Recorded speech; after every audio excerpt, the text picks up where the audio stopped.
हे engineers, आप सभी का फिर से स्वागत है हमारे आज के एक और नए वीडियो में। आज का ये वीडियो स्लीव्स इन आरसीसी बीम्स पर है। यह वीडियो स्ट्रक्चरल इंजीनियर्स और साइट इंजीनियर्स के लिए काफ़ी इम्पोर्टेंट होगा। स्पेशली स्ट्रक्चरल इंजीनियर्स को इस वीडियो पर स्पेशल अटेंशन देने की ज़रूरत है। स्लीव्स क्यों इतना इम्पोर्टेंट होता है स्ट्रक्चरल इंजीनियर्स के लिए? क्योंकि स्लीव्स की एक इम्प्रॉपर प्लेसमेंट आपके स्ट्रक्चर एलिमेंट की ड्यूरेबिलिटी और स्टेबिलिटी पर बहुत बड़े सवाल उठा सकती है। स्लीव्स आप कहीं पे भी नहीं दे सकते हो आरसीसी बीम में, उसकी एक प्रॉपर लोकेशंस होती है, उन्हीं जगह पर दे सकते हो। किसी भी साइज़ के स्लीव्स आप बीम में नहीं दे सकते हो, इवन कोई भी आरसीसी एलिमेंट में आप नहीं दे सकते हो, क्योंकि उससे स्ट्रक्चर की स्टेबिलिटी पर बहुत बड़ा अफेक्ट पड़ता है। तो खासकर ये पॉइंट स्ट्रक्चर इंजीनियर्स को ध्यान देने की बहुत ज़रूरत है और उसी पर आज का ये वीडियो बेस है। आज की इस वीडियो में हम स्लीव्स क्यों दिया जाता है, कहाँ कहाँ पर दिया जाता है और इंडियन स्टैंडर्ड के कोडल प्रोविजंस क्या कहते हैं स्लीव्स पर, उस पर डिस्कशन करेंगे। तो चलिए वीडियो शुरू करते हैं।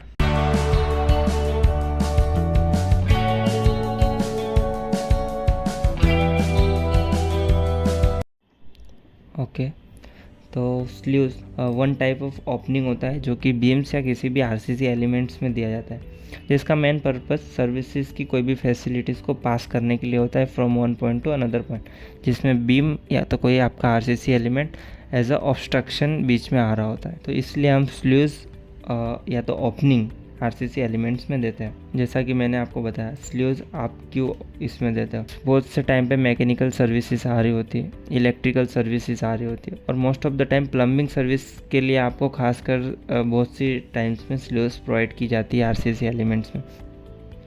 नाउ द क्वेश्चन इज, हम स्लीव्स कहाँ कहाँ पे दें? तो जैसा कि आपको पता है, एग्जांपल लेते हैं हम बीम का। बीम में जो बेंडिंग मोमेंट डायग्राम होता है वो कुछ इस तरह होता है और शियर फोर्स डायग्राम आपका यहाँ इस तरह होता है, यानी कि एंड में शियर फोर्स मैक्सिमम होता है और बीम का जो बेंडिंग मोमेंट है वो सपोर्ट के पास नेगेटिव मोमेंट आता है, वहीं स्पान में पॉजिटिव मोमेंट आता है।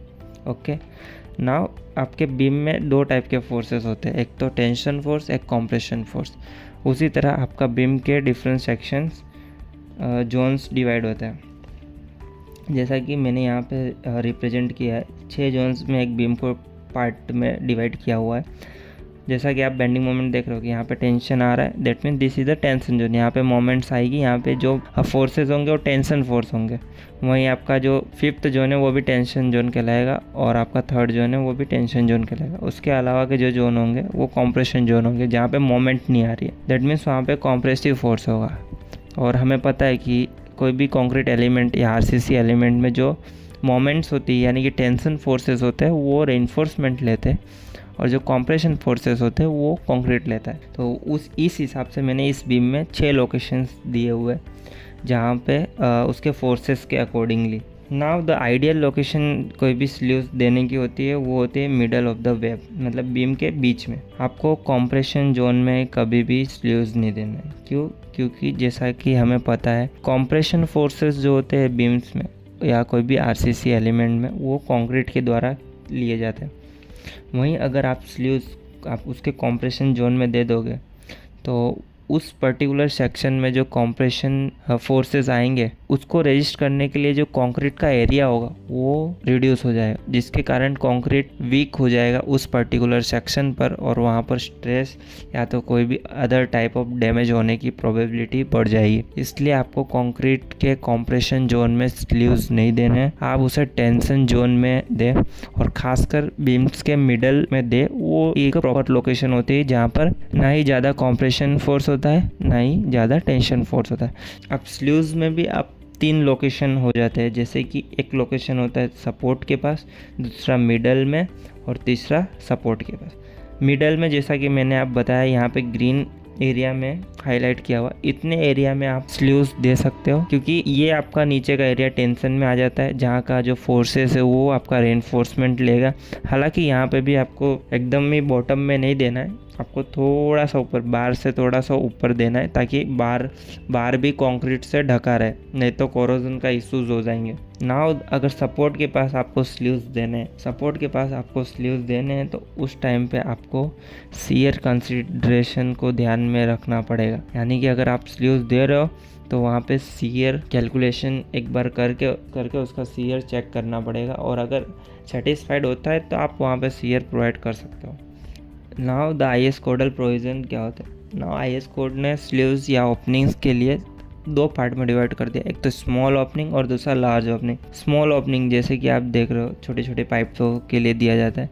कोड के हिसाब से कोई भी बीम की डेप्थ अगर 500 से कम होती है तो उसमें अगर स्लीव्स आप प्रोवाइड कर रहे हो और उसका एरिया 1000 mm² से कम है तो वो आपका स्मॉल ओपनिंग होगा। वहीं अगर आपका बीम की डेप्थ 500 से ज़्यादा होती है तो उस टाइम पे जो उसका एरिया होगा स्लीव्स का वो 0.004 d² से ज़्यादा नहीं होना चाहिए।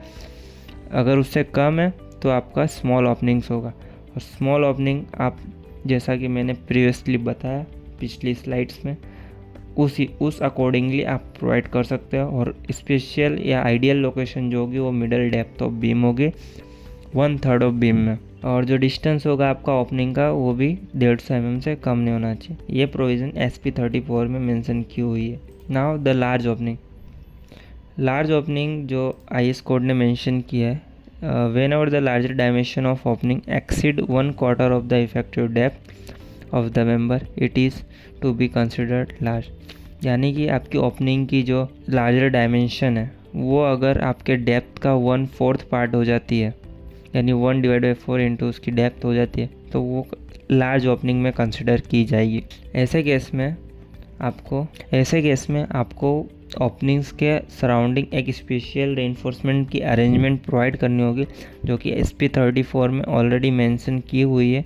और आप इस फिगर में भी देख सकते हो कि किस तरह ओपनिंग्स के ऊपर एक लॉन्जिट्यूडनल बार भी दिया हुआ है और स्टीरप्स भी दी हुई है। जैसा कि यहाँ पे क्लोज में लिखा है, in no case shall the height of the opening exceed 0.4 d। और किसी भी केस में इस आपके लार्ज ओपनिंग की हाइट है वो 0.4 टाइम्स आपका इफेक्टिव डेप्थ से ज़्यादा नहीं होनी चाहिए। और shall its edge be closer than 0.33 d to the compression face. यानी आपका कॉम्प्रेशन जो फेस है, एक्सट्रीम कॉम्प्रेशन जो फेस है, वहाँ से 0.33 टाइम्स d से कम नहीं होना चाहिए। यानी ओपनिंग्स के सराउंड्स में आपको रेइंफोर्समेंट प्रोवाइड करने जो आपका लॉन्जिट्यूडनल रेइंफोर्समेंट है वो आपका 1.5 टाइम्स मोमेंट के अकॉर्डिंगली होगा। यानी जो मोमेंट्स यहाँ पे आ रहे होगी उसका 1.5 टाइम्स पर डिज़ाइन कर आपको उसका लॉन्जिट्यूडनल रेइंफोर्समेंट देना है। वहीं जो स्टीरप्स है, जो ओपनिंग्स के जस्ट ऊपर की जो स्टीरप्स है वो आपके 1.5 टाइम्स शियर फोर्स के अकॉर्डिंगली होगी। वहीं जो साइड्स में जो 3 आपके ओपनिंग्स के साइड्स में जो रेइंफोर्समेंट आएगी वो 2 टाइम्स शियर फोर्स के अकॉर्डिंगली होगी।